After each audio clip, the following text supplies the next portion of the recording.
अगर आप sugar patient हो और आप हर दिन एक काम कर रहे हो, तो भले ही शुगर रिपोर्ट नॉर्मल आ रही हो, लेकिन आपका हार्ट साइलेंटली डैमेज हो रहा है।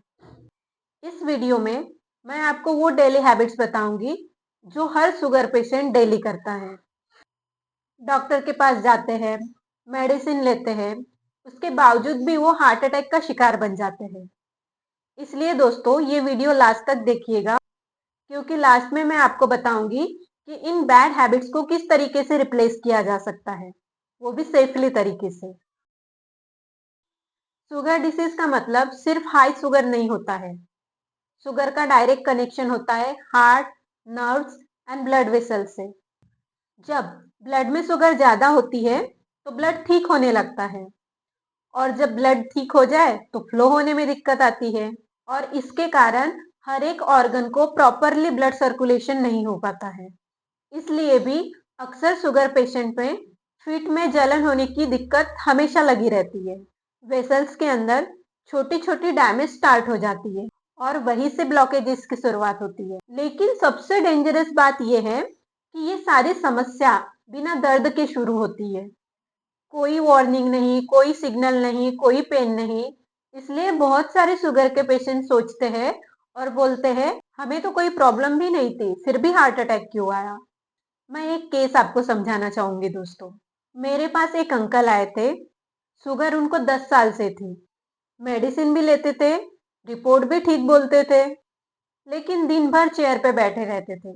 एक दिन वॉक करते हुए चेस्ट में पेन हुआ और हॉस्पिटल गए, तो हॉस्पिटल जाके पता चला साइलेंट ब्लॉकेजेस ऑलरेडी थी। और शुगर पेशेंट में हार्ट डैमेज हमेशा साइलेंटली होता है, मतलब ना ज्यादा पेन, ना वार्निंग, और जब सिम्टम्स दिखाई देते हैं तब प्रॉब्लम और ज्यादा बढ़ चुकी होती है। Habit 1, long time sitting. जाने अनजाने में शुगर पेशेंट से कुछ मिस्टेक्स हो जाती है।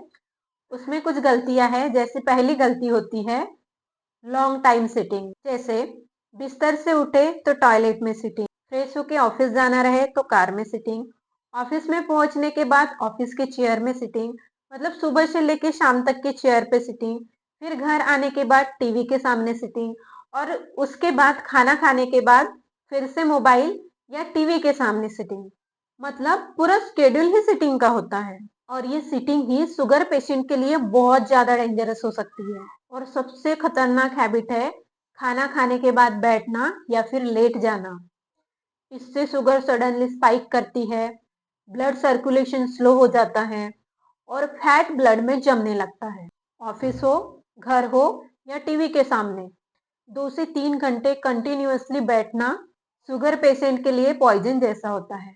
हैबिट 2, सिर्फ मेडिसिन पे भरोसा। बहुत लोग सोचते हैं अबे मेडिसिन ले ली, अब जो चाहे वो खा सकते हैं। लेकिन दोस्तों, मेडिसिन शुगर कंट्रोल करती है, हार्ट को स्ट्रांग नहीं बनाती। अगर लाइफस्टाइल गलत है तो आगे चल के मेडिसिन का डोज कम नहीं होता, आगे चल के मेडिसिन का डोज बढ़ते ही रहता है। और हमें मेडिसिन बढ़ानी नहीं है, मेडिसिन का डोज कम करना है। इसलिए मेडिसिन भी हार्ट अटैक से नहीं बचा सकती।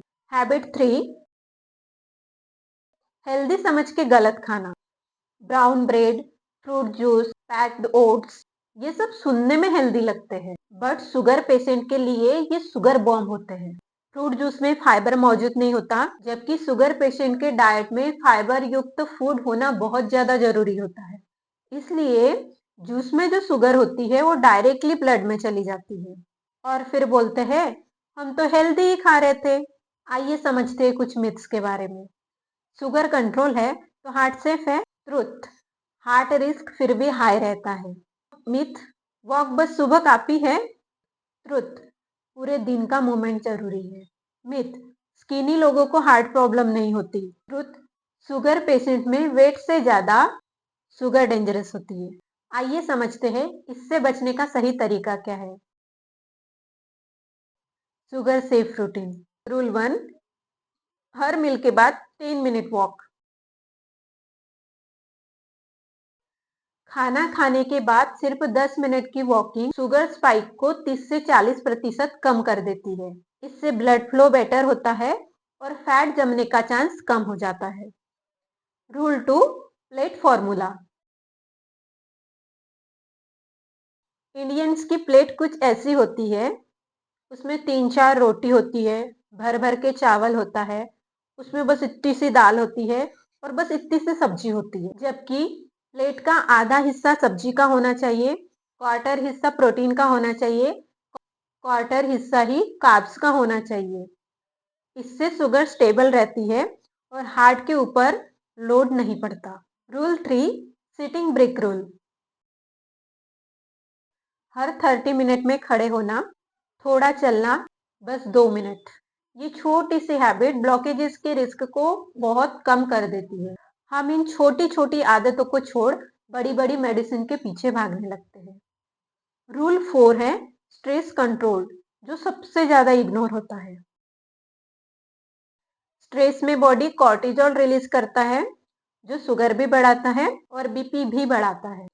Daily 5 minute deep breathing heart और शुगर दोनों के लिए मेडिसिन के जैसे काम करती है। अच्छा, अभी आप मुझे कमेंट में बताओ, आप रोज कितने टाइम कंटिन्यूअसली बैठे रहते हो? 30 मिनट, 1 घंटा या उससे भी ज्यादा? शुगर पेशेंट को इन सिम्टम्स को कभी इग्नोर नहीं करना चाहिए। चलने में थकान, चेस्ट में हेवीनेस, लेफ्ट शोल्डर या जॉ में पेन, नाइट में पसीना आना। वुमेन्स के लिए पोस्ट डिलीवरी, डिलीवरी के बाद बहुत से लेडीज अपना हेल्थ इग्नोर कर देती है। शुगर थोड़ी बढ़ी हुई रहे तो भी ध्यान नहीं देती है, लेकिन इस टाइम हार्ट सबसे ज्यादा सेंसिटिव होता है। ये सब हार्ट के लिए वार्निंग हो सकते हैं। शुगर पेशेंट को साल में एक बार ये टेस्ट जरूर करवाने चाहिए। ईसीजी, लिपिड प्रोफाइल टेस्ट और किडनी टेस्ट जरूर करवाना चाहिए, क्योंकि हार्ट, शुगर और किडनी ये तीनों एक दूसरे से इंटरकनेक्टेड होते हैं। क्योंकि रिपोर्ट नॉर्मल होना और हार्ट सेफ होना ये दोनों अलग अलग बातें होती है। अगर आप शुगर पेशेंट हो तो आपका हार्ट डबल केयर डिजर्व करता है। इस चैनल पे मैं ऐसे ही सिंपल, सेफ और प्रैक्टिकल हार्ट टिप्स शेयर करती हूँ, जो प्रेगनेंसी और फैमिली दोनों के लिए बिल्कुल सेफ होते हैं। अगर आप अपना और फैमिली का हार्ट और शुगर सेफ रखना चाहते हो तो इस चैनल को जरूर सब्सक्राइब कीजिए, ताकि कोई भी इम्पोर्टेंट वीडियो आपसे मिस ना हो, और बेल आइकॉन को भी जरूर दबा दीजिए।